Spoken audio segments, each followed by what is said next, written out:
Welcome to Better, the podcast about doing better, being better, and leaving the world a better place than we found it.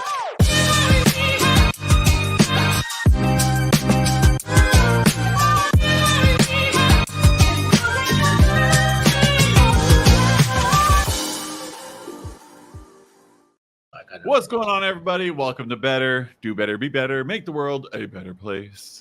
I am JM, your host, and you know what?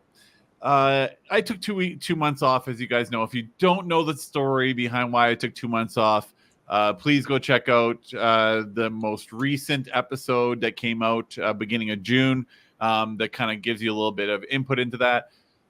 But the good thing is I was given 2 months to really figure out what I want to do with this podcast. And one of the things that I kind of resolved at that I want to achieve is I want to help people understand that no matter what, there's always an opportunity to do better.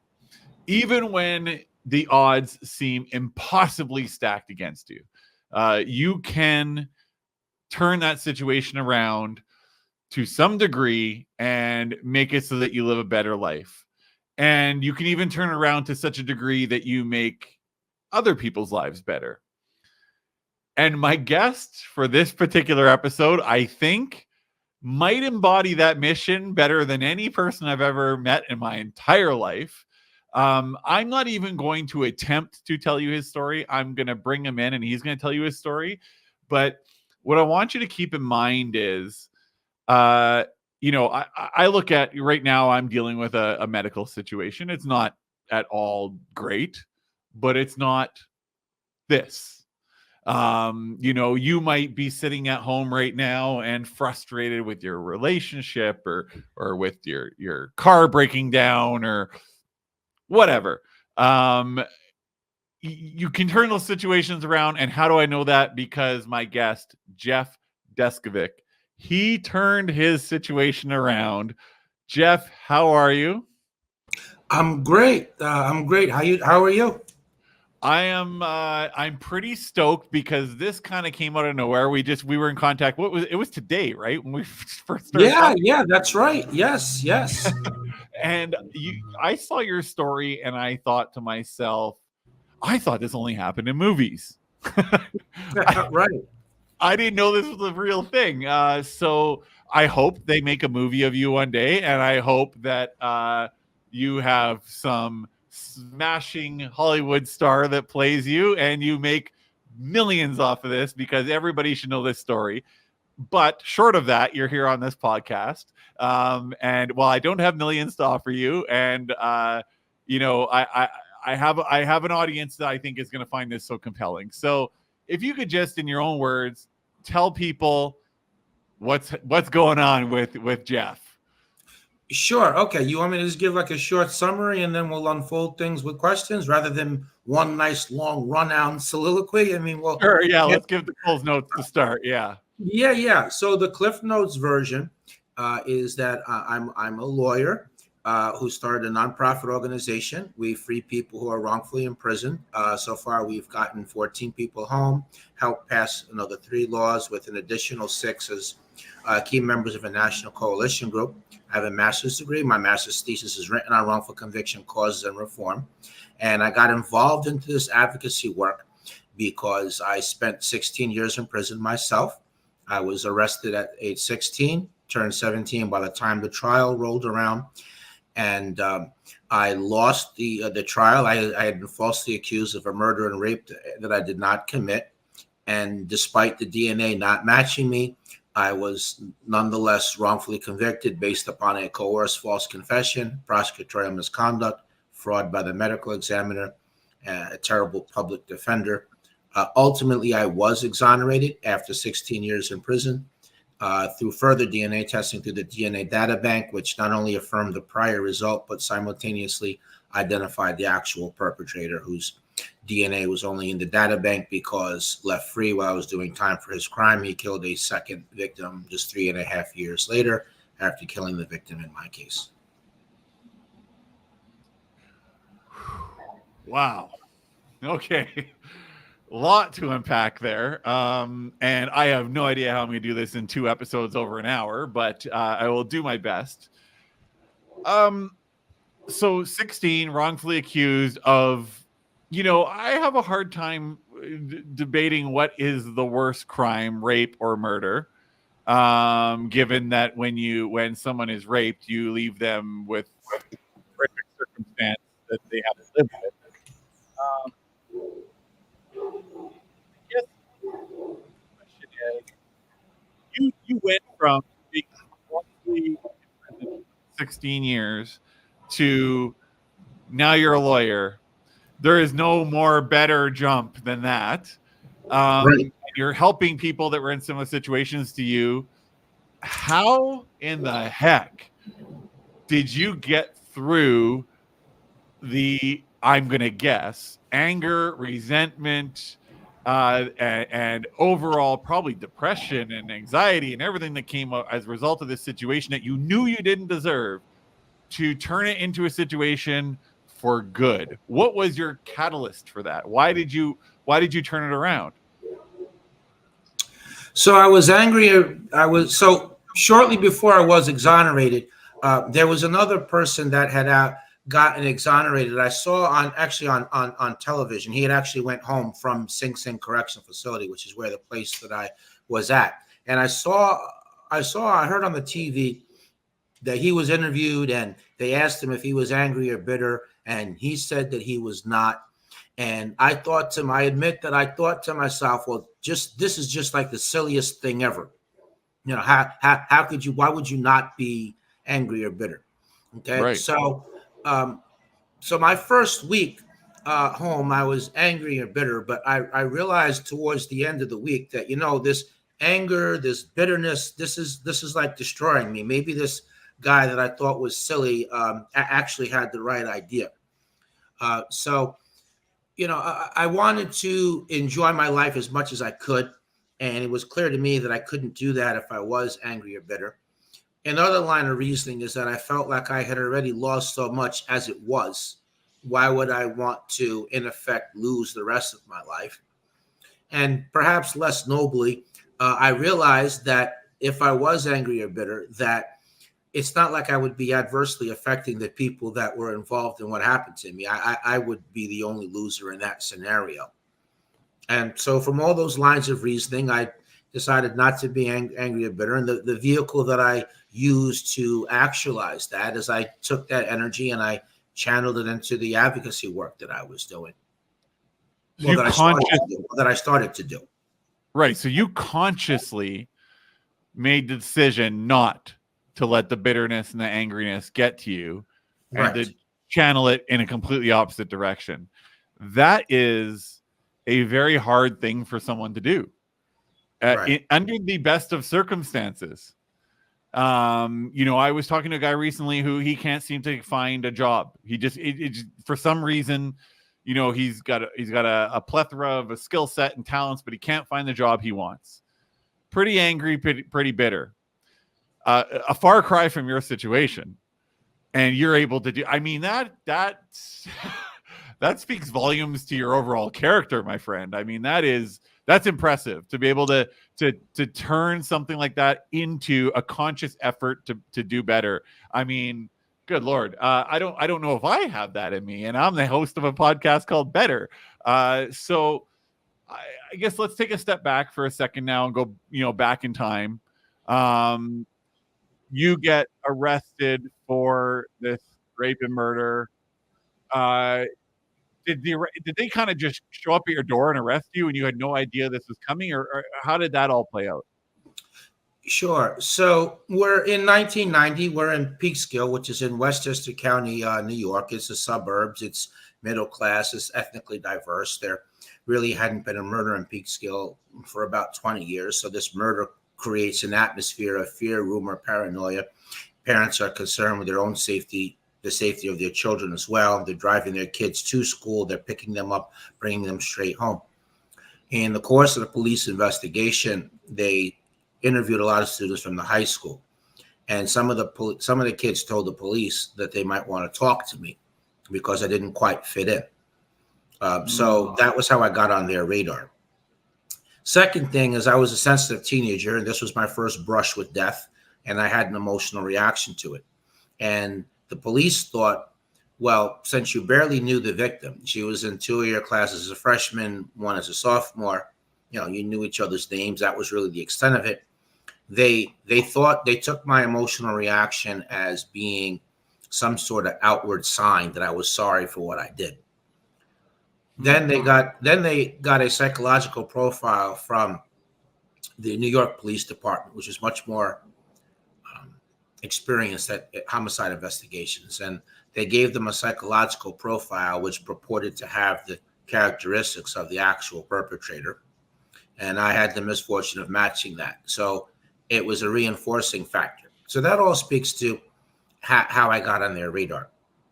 In terms of how they arrested me, for about 6 weeks, they played this cat and mouse game with me, in which half the time they would talk to me like I was a suspect, and the other half the time they would make pretend like they needed my help to solve the crime. So they start out with accusatory type questions, and when they push too hard, I'd become frightened and I'd want to get away from them. They switched it up. Somehow or another, they learned from me that prior to being a teenager, I dreamed about having a career as a police officer. So they learned that, and hence developing this Jeff is this junior detective helper theme. They would say things like, well, the kids won't talk freely around us. They will around you. Let us know if you hear anything. Stop in from time to time. They'd ask me opinion questions and congratulate me that my opinion was correct. I came from a single parent household. My father was never involved in my life in any capacity. And that intersected with the good cop, bad cop technique, in which one officer would take on a more aggressive role and the other one would pretend like he was my friend. So in time, I began to look up to him as a father figure. Eventually, they got me to agree to take a lie detector test. They said that they had some new information in the police file. They wanted to share that with me, and that would allow me to be more helpful to them. First, though, they wanted me to take and pass the polygraph. And plus, they said if I passed the polygraph, they could stop asking me questions like if I'm the suspect. So the next day, rather than report to the high school, I went to the police station. Because it was a school day, my mother and grandmother thought I was in school, so they don't have a clue about what's going on, that anything is wrong, so they don't call around looking for me. They drove me to across county lines, 40 minutes away by car, to the town of Brewster, which is in Putnam County. So now I can't leave anymore on my own. I'm totally dependent upon the police. I have no attorney present there. They don't give me anything to eat. The polygraphist himself is a Putnam County Sheriff's investigator, but he's dressed like a civilian. He never identifies himself as law enforcement, and he never reads me my rights. He gives me a 4-page brochure which explains how the polygraph works, but it has a lot of big words in it that I don't understand. But I figure I'm there to help the police. So what does it matter? Let's just get on with it. From there, he puts me in a small room, and he gives me countless cups of coffee to get me nervous. And then he literally wires me up to the polygraph, and then he launches into his third-degree tactics, and he invades my personal space. He raises his voice at me, and he keeps asking me the same questions over and over again. And as each hour rolls by, my fear is increasing in proportion to the time, and he kept that up for 6.5 to 7 hours. Towards the end, he said, "What do you mean you didn't do it? You just told me through the test that you did. We just want you to verbally confirm it." So that really shot my fear to the roof. And at that point, the cop who had been pretending to be my friend came in the room and told me that the other officers were going to harm me. He'd been holding them off, but he couldn't do so anymore, that I had to help myself. Then he said, "Look, just tell them what they want to hear. You can go home. You're not going to be arrested." So being young, naive, frightened, 16 years old, I wasn't thinking about the long term. I was just concerned with my safety in the moment. I was in fear of my life. The fact that I didn't know where I was and no one else did either loomed quite large. And then there was that push-pull dynamic. On one hand, the possibility of harm, and on the other, this false life preserver that he threw me. So I made up a story based on the information which they gave me that day in the 6 weeks run up to it. By the time it was all said and done, I had collapsed on the floor in a fetal position, crying uncontrollably. Obviously, I was arrested. I was charged with a murder and rape. Okay. So, wow. At that point now, I said you went to Sing Sing, which is, Well, I'm the arrested at that point. There's the yeah, trial that takes place yeah, in a minute. of course. But then you eventually you go to jail. Hmm. Probably, I've never been to jail. I'm going to say probably the scariest place in the world to ever end up. Yes. Yes, Okay. definitely. Um, how do you, I know sometimes I've been falsely accused of like little things in my life, right? Like, whatever, just little tiny things, and it keeps me up at night. And I'm sitting there going, I didn't do that, and how do I even convince people I didn't do that? And it's like it's nothing. What kind of life did you live as a result of all this, being in jail, having this, because you're the only one that really knows, right? You're the only one that Right. knows for sure you didn't do it. Right. What's life like? What's the day-to-day Well, I like? mean, half the time I couldn't believe what my senses were telling me. Like, it was kind of hard to believe that I actually was in prison from being arrested for a crime I didn't commit, and then losing the trial, and thinking about all the circumstances that led up to losing the trial. So that was part of it, and another part of it was, I mean, I had to keep fighting off feelings of helplessness and thoughts of giving up, and you think about suicide. Prison was a dangerous place. I mean, there were 3 or 4 stabbings or cuttings every day. There was a lot of violence that didn't involve weapons. There was plenty of gang activity. So cumulatively, there was a general atmosphere of violence and adrenaline that permeated the air.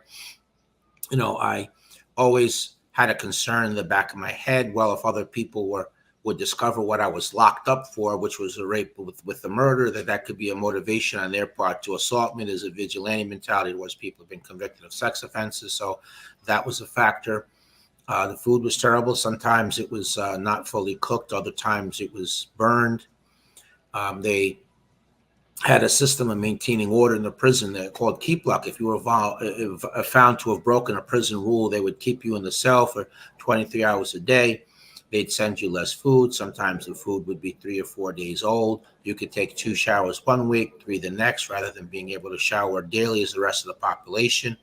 You couldn't buy things at the store when you were on that status. You couldn't use the phone. Their idea of the court mandated 1 hour a day recreation consisted of putting the prisoners in a small caged area with maybe a pull-up bar on it if you were lucky. But there were several times in the course of my incarceration where I was assaulted, one time where I lost my life. But beyond dealing with that physicality, in a prison setting, if you were attempting to defend yourself, then that obviously meant that you were fighting. So I was subjected to those sanctions in those scenarios. So all that happening, all this, external and internal forces fighting against each other. You obviously get through it. You didn't commit suicide. You didn't die. You didn't get stabbed. Right. None of, so Right. obviously, Thank God. Yeah. Yeah. So in terms of how I did that, I think, belief in God was one thing.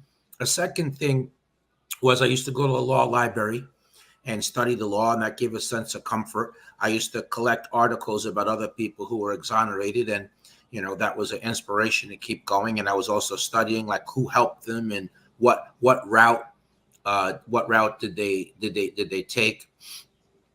But also, I came up with an elaborate delusion when I would play basketball or chess or ping pong. I would pretend like I was a professional player, and so was everyone else. But it really wasn't like kids fooling around on a playground. Okay, this was more. I needed to leave the prison for a couple of hours, and that's what my mind, that's what my mind came up with.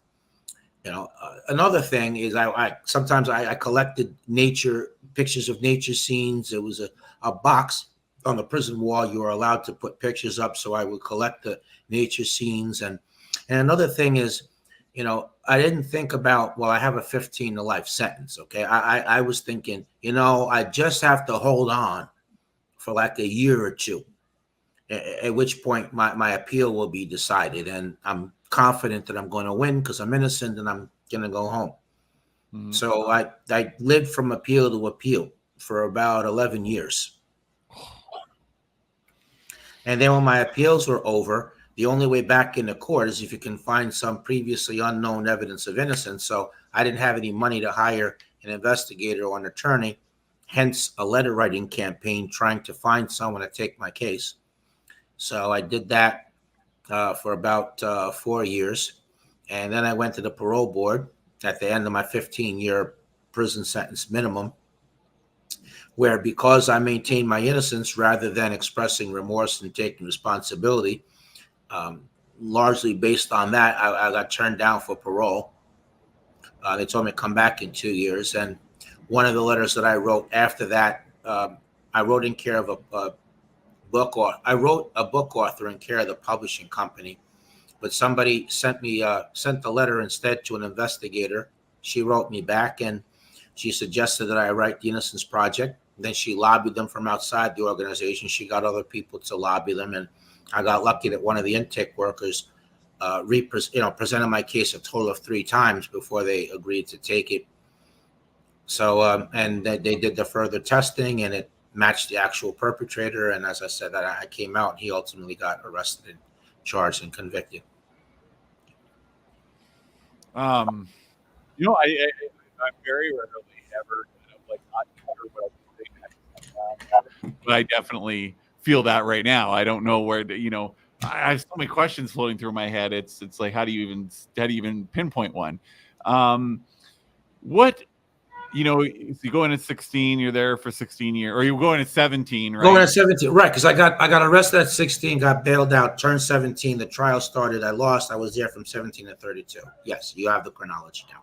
So what's the so you had a little bit of a period of time where you're going through the trial, you're still out. Yes. What did you try to savor most before you went away?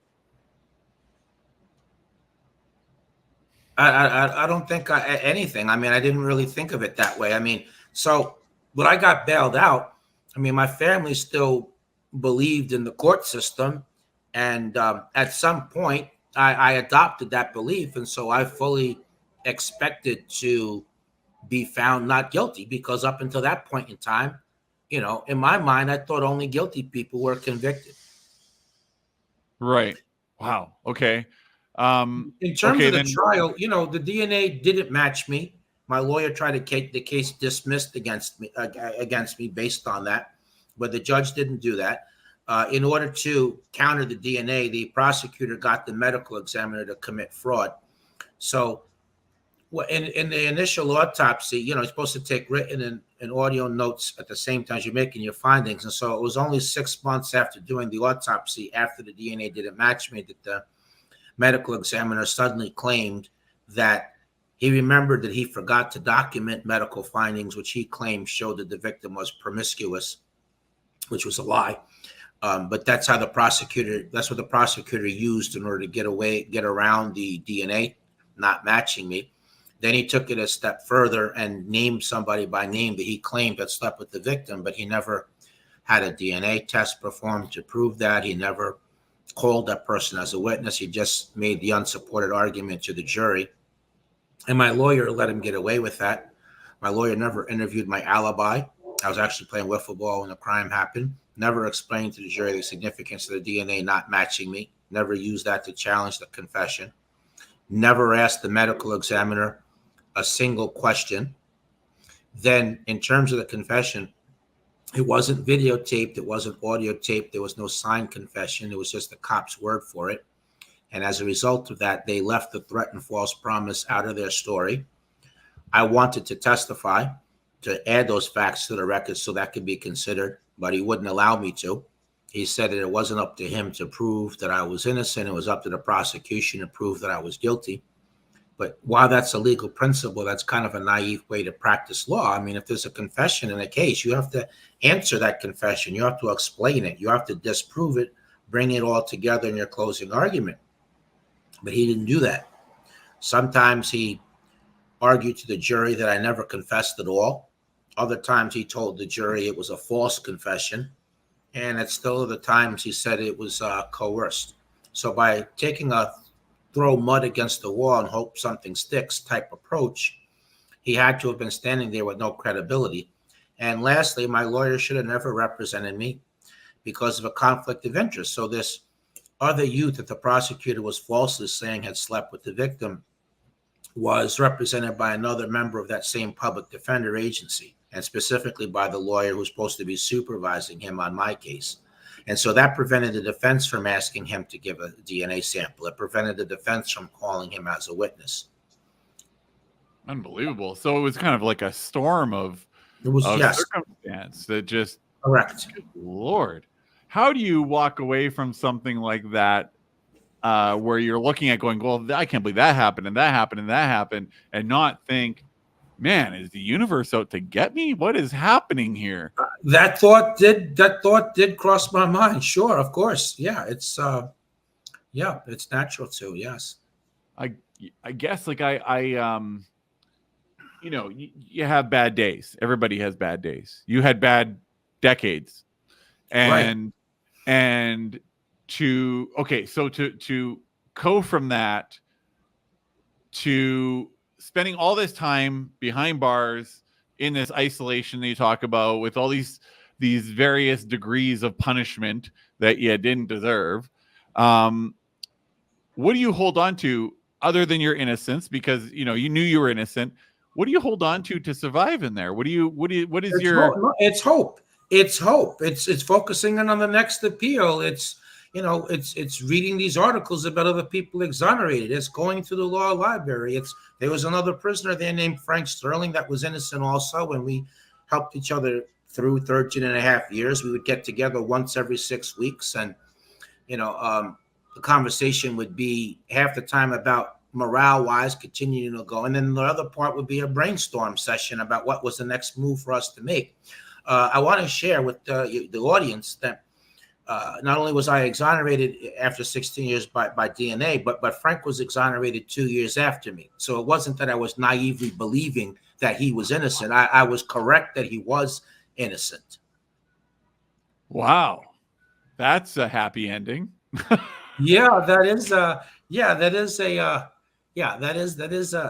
is happy. But I want to share some other things. I mean, like I did take advantage of the limited educational programs that were available in the prison. Like I didn't just sit around my cell. I didn't waste my time being a janitor or doing some other silly assignment. I mean, I oriented everything I took while I was in prison to having some sort of potential benefit or usage if and when I, got released and went home. So I got the GED, completed an associate's degree, completed another year towards the bachelor's before funding was cut. I learned to type.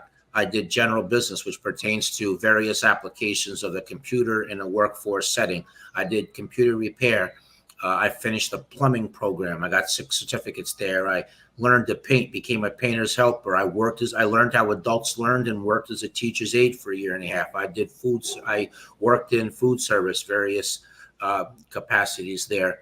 And then also from 1998 to 2006, I read 3 or 4 nonfiction books each week as well. So, I made use of my time, and, the usage of euphemisms. It's not the prison warden. It's the superintendent. It's not the correction officers. It's not the guards. It's the correction officers. And I'm not going to my prison assignment in the morning and my prison assignment in the afternoon. I'm going to school. I'm going to work, and when they allowed us to purchase televisions in the cell, which was in 1998, for the most part, my TV stayed off because I was, doing legal work and reading nonfiction books. But at times, and I would burn out, and I nonetheless had some weekly programs that I watched. And the usage of delusion as a defense mechanism. I watched certain programs each week on the television, and I would pretend that I was visiting friends. Interesting. What I'm hearing is something I never thought I would hear from someone who spent over a decade in prison. And that is that it sounds like you didn't even let the possibility that you would be there forever, and that you did not let the idea that you would not be exonerated even enter regular lexicon or your regular day or anything. You were always pretty sure. You were literally preparing to get out of prison the entire time you were in prison because you knew that eventually it would work itself out. That is correct. I just want to add the caveat that you are completely correct. It was very perceptive, by the way. The one caveat I want to say is after the 15th year. By that point, my appeals had been over after 11 years. I wrote 4 years worth of letters, and then I went to the parole board and had that door slammed on me too. So in my 15th year after that, that's when the doubt started to creep in. It became harder to fight that off. So there at times I started struggling, and it seemed like I was likely to die in prison then at that point. So it entered into my mind in the 15th year, but obviously it didn't gradually take over. I would have just been completely out of it at that point, but I want to share another aspect really quickly, which ties into how did I make it out. So my extended family never came to see me, right? I mean, I had 3 sets of aunts and uncles that would come, disappear for 3 years, come, disappear for 3 years. Everyone else never came at all.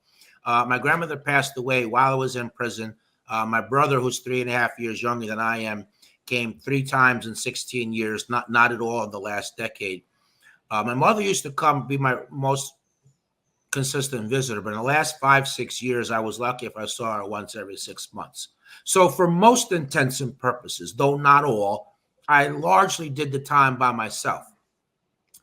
And that ties into, that's the segue to this next element I want to quickly mention, which is, I placed an ad in a newspaper looking for a pen pal. I was just craving some contact with the outside. And I also had the ulterior motive. I was hoping that at some point in the conversation, the dialogue would work its way around to, and by the way, what are you doing in there? And I was then going to make my move, explain it all, and hopefully get him to believe in me, and then try to help build the bridge between me and the legal help I needed, because I had read in other cases that ended in exoneration. That was the sequence of events. So I was trying to replicate that, by the way. Okay. Yet another way of trying to get my freedom, non-conventional.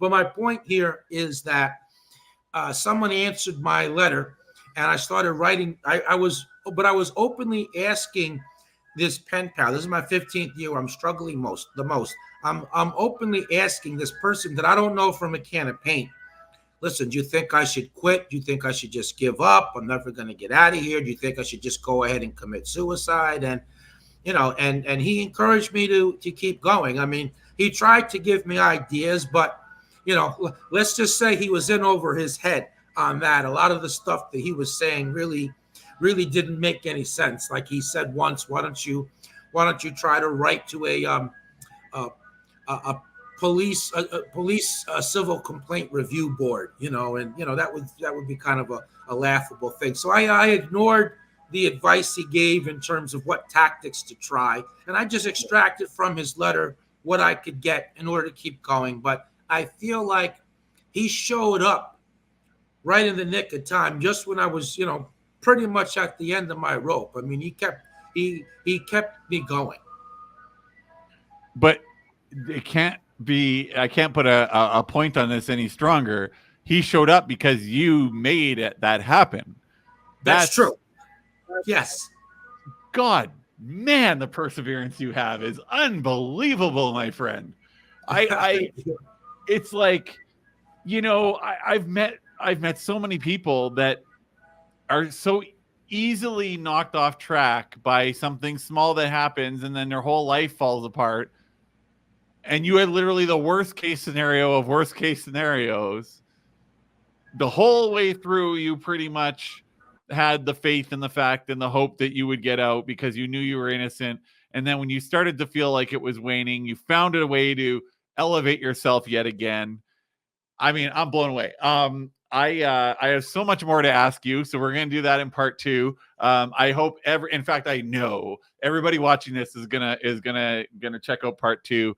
I can't wait. So let's end here. and we'll come right back and we'll do part 2 and get a little bit deeper into how these things apply to others in the world, and then the work you're doing right now. All right. So hang tight. I'll be back with you in a bit. And everybody here watching or listening, wow, right? Such an interesting, cool, scary story that that really just makes you think, do I really have problems? Wow. And definitely I was right with my intro. Exemplifies the whole point of this podcast. So I hope you guys really enjoyed this part 1, and check out part 2 as always on Instagram, Better Call Jay Hall. And if you want to check out the podcast on Spotify and Apple and all the syndication networks except Google, because they got rid of podcasts, Better Podcast, just search it up, and you can find all of our episodes. Better Podcast Live is our domain.com. And yeah, come back for part 2. All right. I will talk to you guys soon. Thanks for checking out Better. If you got to the end, it must mean you liked the episode, right? So how about 5 stars, maybe a sub, maybe a share, great universal comment points, and good luck on your better journey.